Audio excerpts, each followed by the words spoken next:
Hi, my name is Kevin Mack. I am the head instructor of Krav Maga Nation, a Krav Maga teaching organization in Philadelphia. We have schools in Bucks County, Pennsylvania and Philadelphia, Pennsylvania. Tonight we are at our regional headquarters in Bucks County, Pennsylvania in Warminster. If you have any questions or you want to check out any of our classes, please go to philadelphiakravmaga.com. The video we're going to talk about, the subject we're going to talk about in this video right now is we're going to start off with a handgun defense. And the position is what we call handgun to the side in front of the arm. Now in Krav Maga we teach some basic handgun templates. For instance, gun from the front, gun from the side in front of the arm, gun to the side behind the arm, gun from behind close range, gun from the side of the head behind the ear, gun to the side of the head in front of the ear. Those are your basic reference points, and we teach you basic defenses for those positions. But of course, there's a wide variety of other scenarios. You know, you have somebody here, holding in here, in close, hiding this, holding the gun pushed down the clavicle, grabbing with one hand, pushing with the free hand, pushing with the gun hand, kneeling, all these different scenarios. But once you learn the defense from those basic 5 or 6 reference points, they also problem-solving tools, so principles and techniques. So all those other situations, you don't have to learn a lot of other defenses. We like to say that Krav Maga doesn't have 1,000 defenses and solutions to 1,000 problems. We have 100 defenses and solutions to 1,000 problems. It just needs to be tweaked a little bit considering the scenario and the situation. Circumstances dictate tactics, tactics dictate techniques. So we're learning this right now as handgun from the side in front of the arms. So the defense goes like so. And you hit, disengage. Handgun defense, there's principles of redirect the line of fire, control the weapon, attack, takeaway. So the first thing I have to do is redirect the line of fire, which is this position. Now redirect and control happen simultaneously here. The line of fire is the danger. If I just grab the hand and he pulls back, I'm always going to be in the line of fire. So my hands come up and I come in so that the line of fire begins past my body. If he pulls away, I'm always going to be in here and I can fight it out here.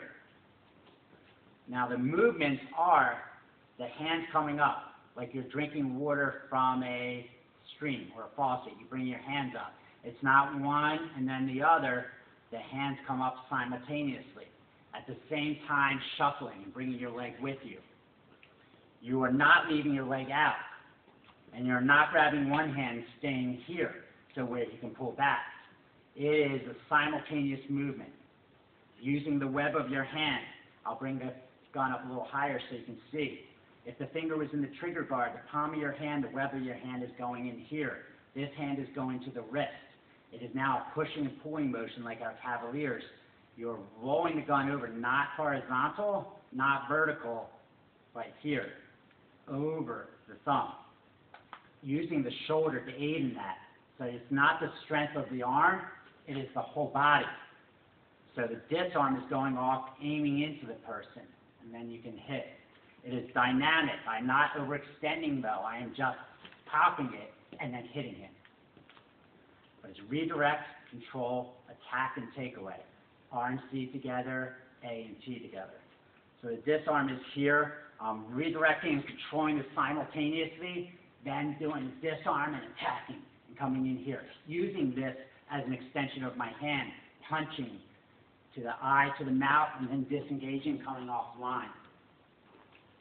As I said, the most important thing is the redirection, because if you don't do that, not only is it the first step, it is the most important step, and once you go past that step, you never go back to that step. So I redirect line of fire, I control, and I attack, and I take away. It is a horizontal movement. I'm coming in so that the gun is being controlled here. I always tell my students to make sure the barrel of the gun starts at the end of the body, so it's not here, because his first instinct, the gun is designed to be held as a handle. It is made for his comfort, not for my comfort. So if all he has to do is pull back on the elbow, which is his natural instinct. When somebody grabs your gun or grabs your hand or whatever you're holding in your hand, the brain is thinking, pull back, not shoot. So that is the first instinct, and you want to negate that by having proper control. Cavalier motion, push and pull, rolling over the gun, dynamically hitting them. I don't care if you hit the person. I don't want you aiming for that because then people get goofy. But if it happens, and then you hit, and then you disengage. We're talking about transferable skills and how that's a reference point. Third-party defense. Say I'm approaching from a horizontal position. The gun is now aimed at somebody else. My hands could do the same defense. And I'm coming in, hitting, and disarming. Teaches the VIP protection. Bodyguards, security would need to put their body in between the principal and the attacker. So I'm not doing the defense here and coming in and attacking. I want the line of fire off the attacker. So the cavalier motion, the disarm, happens in midair. So as I come in, it's happening here. The hand is already bent, the disarm is happening. I'm now directly in line between the principal and the attacker. I hit, I disarm, and then I attack. You will see, though, that when it was here, my thumbs were down, my fingertips were up.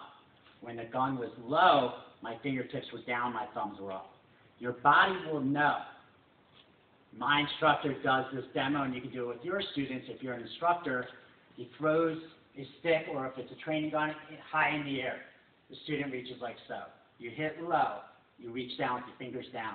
He didn't have to tell you what you're going to do. Your body knows that if it's high, this feels more comfortable. If it's low, this feels more comfortable.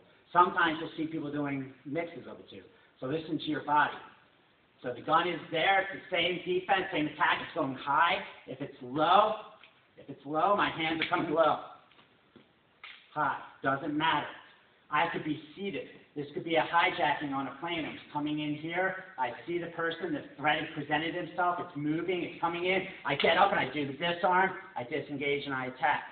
It could be a home invasion scenario. The person's walking through the hallway, I see him coming, I disarm and I hit.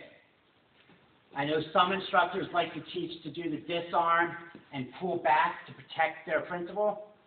I don't like that for one reason, is as people do that, sometimes they compromise the disarm by pulling and it gets extended.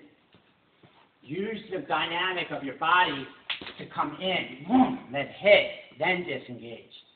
If I am coming up from behind, from sentry removal, law enforcement, it's the same thing.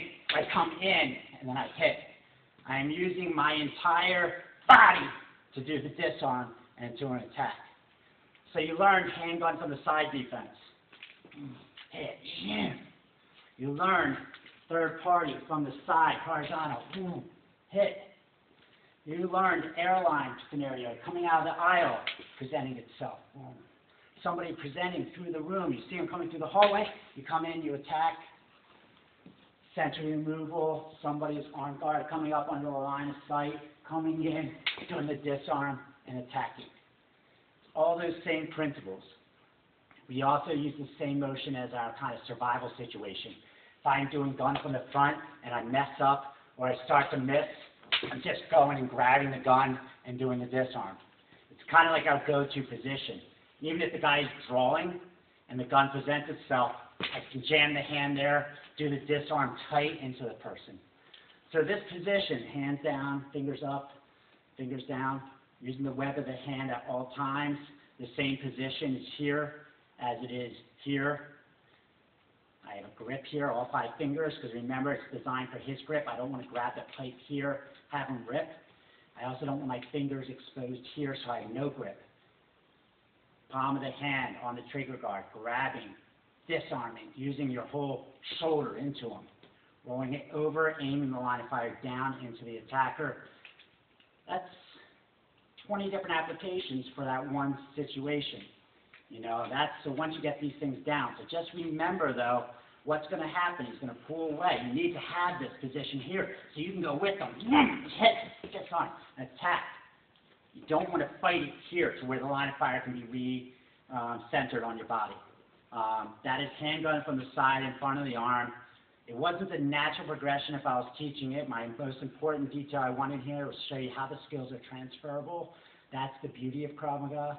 I tell my students sometimes you learned one thing in class tonight, but 15 different applications of it.